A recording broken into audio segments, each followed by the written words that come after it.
Cheltenham pre AFC Wimbledon at home.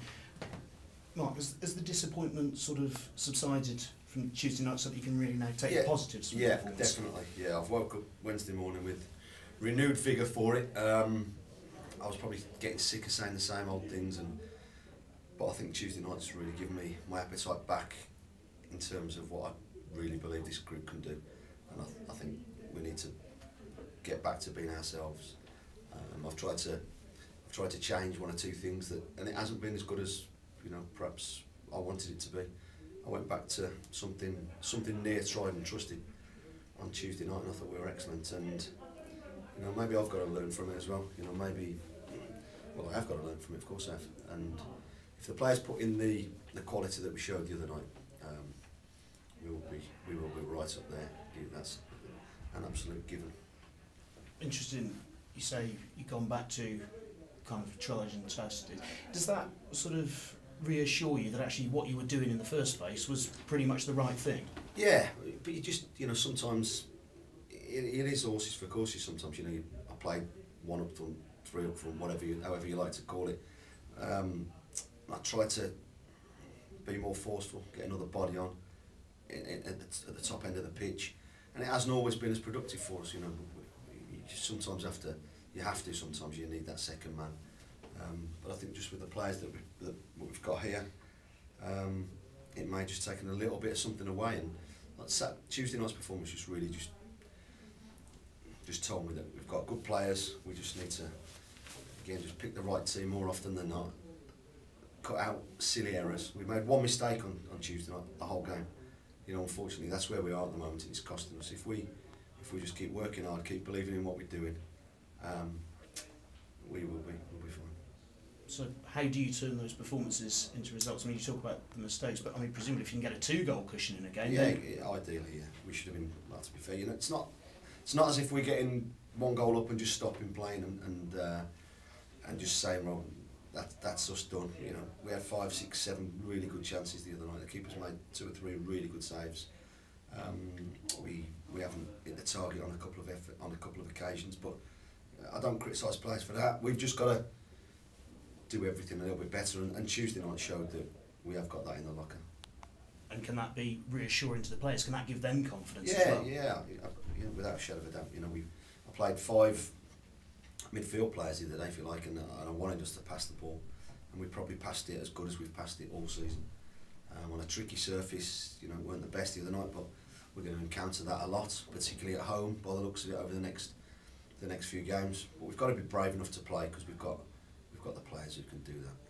And if we can get a settled side that picks itself, with 1 or 2 changes every now and again, then so be it. We have to utilise the squad that we've got. We are delighted with the squad we got, and we now got to get as many points as we can as quickly as we can.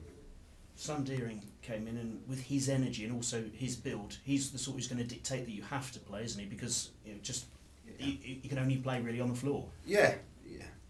He was excellent, but as were 10 others around him. So the challenge to set to Sammy is to play the next 11 games, to get 23 starts under his belt between now and the end of the season. Sorry, for the whole season. And if he plays like that, he'll certainly be in my team. He's been a little bit frustrated, and I've been a little bit frustrated with him. We've seen flashes of good stuff from him. I really want him to knuckle down and just show what he's about now.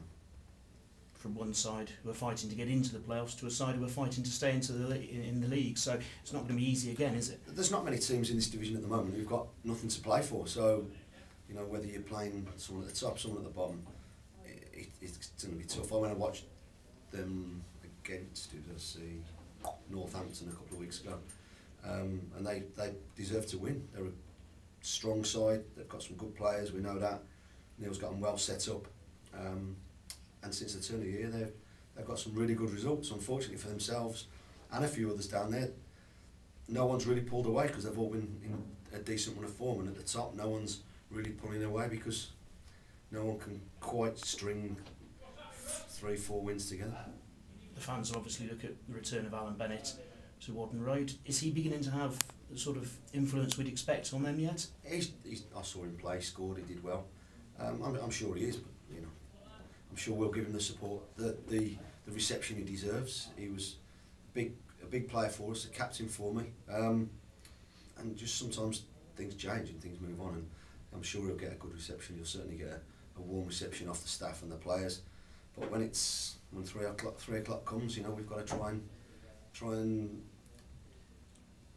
hurt Wimbledon, and unfortunately that means hurting out, because he'll be coming here to certainly upset the apple cart to prove a point, and you know, I have no problem with that. Mark Yates played every game since he's been here. His loan's nearly up. Is that something you'll be looking to extend? I thought Michael has been outstanding. I think he cost us a goal against Dagenham, but I think apart from that, he's been outstanding. I thought Tuesday night his performance was awesome, and he's just been unlucky that we haven't won as many games as we should have done while he's been in the team. But he can be well pleased, and yeah, we should be sorting that out. When is the loan actually up? Is it after Saturday? No, probably today or tomorrow, so we'll sort that. Okay, fingers crossed. And injuries, how's the squad? Yeah, we're fine. Stevie Elliott's got a knock from the other night. Apart from that, we should be alright. We'll have a look at Stevie, but he's not ruled out. Just if the game was today, he'd probably be struggling, but I think he should be okay. Thank you, good luck. My pleasure. Steve Elliott obviously started every game so far in the league, and he said he wants to carry on for another couple of years. Do you think with his performances he can do that? I think he's been brilliant for us this season, without a shadow of a doubt. And do you not really look at the age, you just look at how the performances and how he's recovering? I mean, did I think I'd get 32 performances off Stevie already this season? Possibly not, but he's been magnificent, and he's brilliant in the dressing room. He's great to have around the place. We love him, but he wants to play the next 11 games, and then we'll see where we are. Yeah, there's been a couple of times recently where you said probably only Scott Brown really could complain if he got left out for the next game, but after Tuesday, do you think everybody could? Yeah. Listen, I'm desperate to pick the same team, you know, for 11 games now. But whether that's the case, I don't know. So if Stevie's not fit, somebody else will come in. If somebody else isn't fit the game after, you know, somebody has to step up to the plate. I asked them to stand up and be counted. I thought the last two performances at tough away places. I know they're not in the right end of the table. Well, I know Accrington weren't, but you know they stuffed Rochdale 3-0 the other night. So you can't take anyone for granted, and sometimes any point is a good point. We certainly don't set out to draw games. We don't set out to lose games, obviously. The league's tight, and we haven't perhaps been as good as we wanted to be. But come the end of the season, hopefully we can look back and say, well, the point we picked up at Accrington, the point we picked up at Aldershot at home can be invaluable. Yeah, Paul Benson up front in his own for the first time, and he worked selflessly, didn't he? He just chased lost balls. I thought he bullied the two centre halves, not in terms of physicality, but I just thought his movement and his awareness of runners and support play was superb, and we've needed that. But he had options. He had runners going beyond him. He had runners supporting him.